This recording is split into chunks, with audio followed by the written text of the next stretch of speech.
ഹൗസിൽ ഇപ്പോൾ അക്ബറും ഷാനവാസും പൊരിഞ്ഞ വഴക്ക് നടക്കുകയാണ് കേട്ടോ. അപ്പോൾ ഒരു മട്ടന്റെ പീസ് കട്ടെടുത്തു എന്ന് പറഞ്ഞുകൊണ്ടാണ് അക്ബർ ഷാനവാസിനെതിരെ തിരിഞ്ഞിരിക്കുന്നത്. പക്ഷെ ഷാനവാസ് വിട്ടുകൊടുക്കുന്നില്ല. ഞാൻ കട്ടെടുത്തതല്ല, ഇത്രയും ആളുകളുടെ മുമ്പിൽ വെച്ചാണ് ഒരു പീസ് എടുത്തത് എന്ന് പറയുന്നുണ്ട്. ആ സമയത്ത് അക്ബർ പറയുന്നുണ്ട് അതിന് തന്നെയാണ് ആളുകളുടെ മുമ്പിൽ നിന്ന് കട്ടെടുക്കുക എന്ന് പറയുന്നുണ്ട്. പക്ഷെ ഷാനവാസ് സമ്മതിക്കാതെ അവിടെ നിന്നും ഇറങ്ങി പോകുന്നുണ്ട്.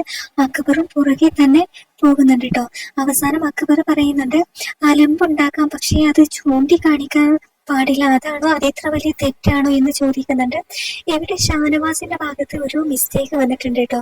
എന്താന്ന് വെച്ചാൽ ഷാനവാസ് എന്തെങ്കിലും തെറ്റ് ചെയ്താൽ ആ തെറ്റ് ആരെങ്കിലും ചൂണ്ടിക്കാണിച്ചാൽ അത് അക്സെപ്റ്റ് ചെയ്യാനുള്ള ഒരു മനസ്സ് ഷാനവാസിനില്ല എന്നുള്ളതാണ്. എന്തായാലും ഈ ഫൈറ്റിൽ അക്ബർ തന്നെയാണ് സ്കോർ ചെയ്തിരിക്കുന്നത്.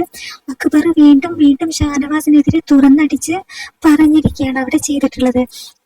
അവിടെ ആര് കിച്ചൺ ടീമിൽ ക്യാപ്റ്റനായി വന്നാലും കിച്ചണിൽ എന്നും വഴക്ക് തന്നെയാണ് കേട്ടോ. ഇതൊക്കെയാണ് ഇപ്പോൾ ലൈവിൽ നടന്നുകൊണ്ടിരിക്കുന്നത്.